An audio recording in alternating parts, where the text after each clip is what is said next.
Ustadz, tolong sedikit jelaskan tentang sholat jama', jarak dan lain-lain. Baik, sedikit aja ya.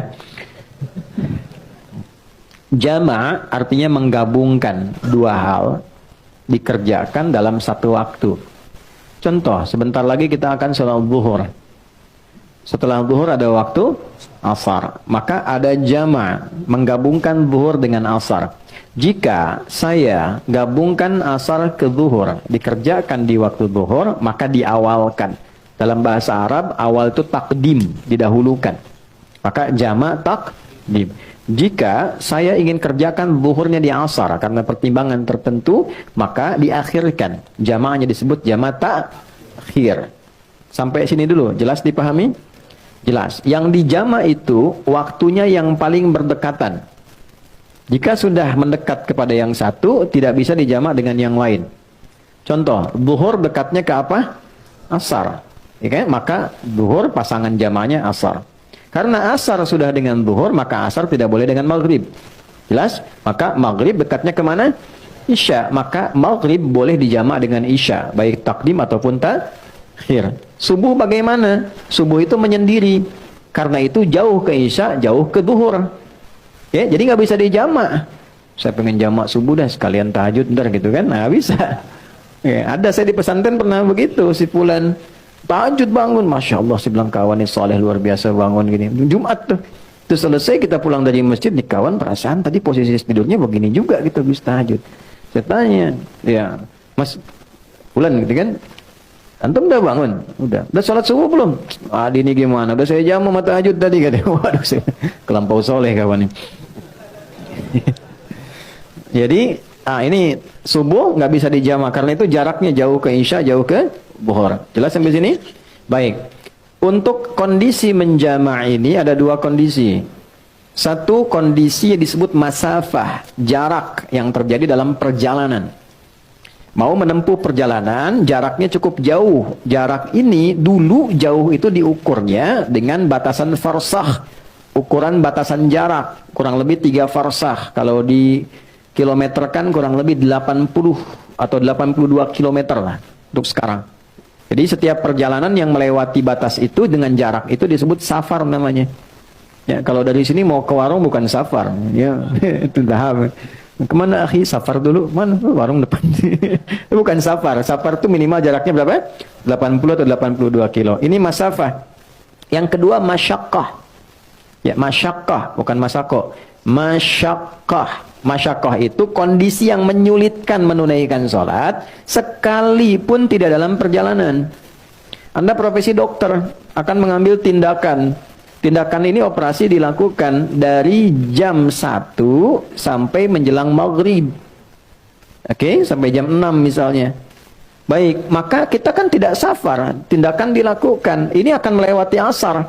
Maka kedepankan asar, tunaikan pada waktu zuhur. Jelas? Walaupun tidak ada safar.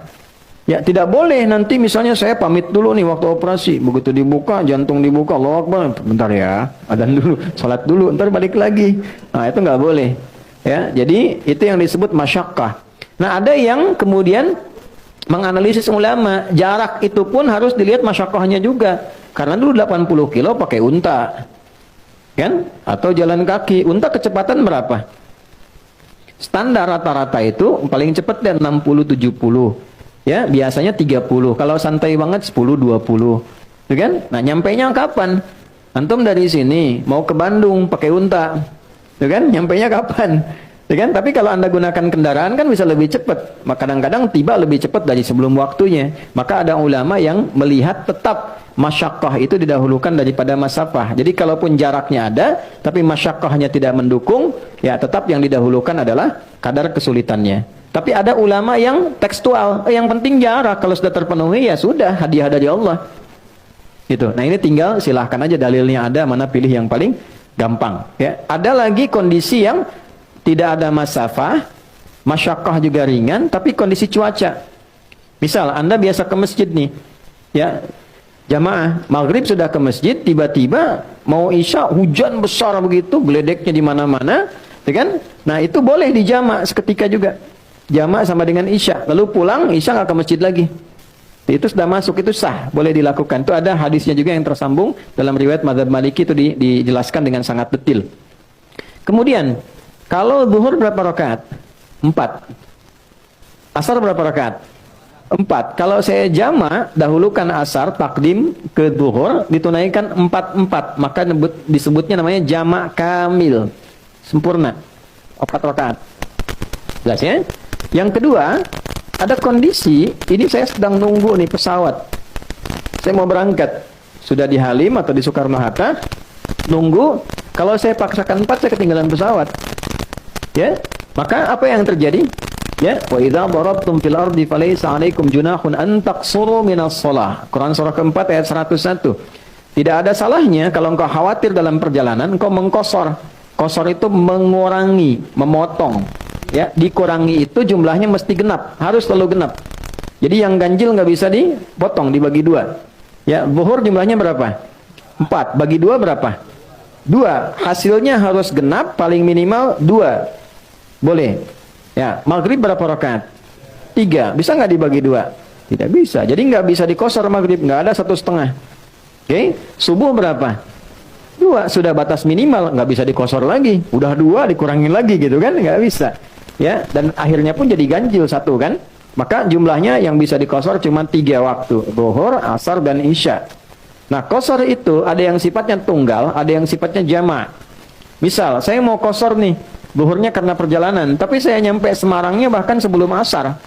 Maka saya nggak jama', kosor aja zuhur. Nyampe di Semarang saya sholat asar. Kalau saya mau tinggal mukim, jelas?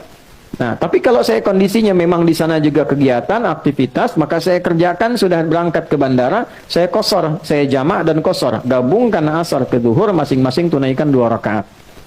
Saya hadir di sini mengajar, saya kan lagi pergi nih, safar, jalan. Di sini saya ikut dengan Anda mukim tinggal di sini.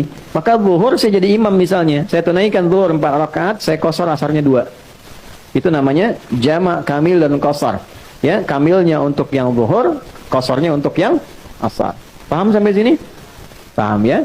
Nah, apalagi misalnya nanti, karena permintaannya sedikit. Ustaz, tolong sedikit jelaskan. Nah, itu yang sedikit sudah saya sampaikan. Wallahu a'lam bishawab.